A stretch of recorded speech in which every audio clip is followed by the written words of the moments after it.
yan siya mga lods. Yan o. Malapatan na yan.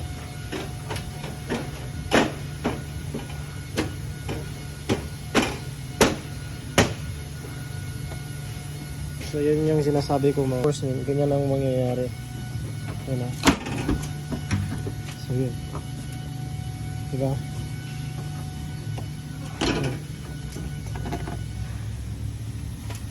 Ang patibay ba? So yun ang tinatawag nilang reinforcement support pag nagpalit ka ng quarter panel. Hindi ko alam kung lahat ng latiro is nagaganito pag nagpapalit ng quarter panel.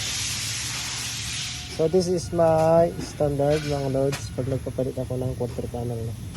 Yung mga unang quarter panel na ginagawa ko. Sorry kasi hindi ko nalagyan ng mga reinforcement yun eh.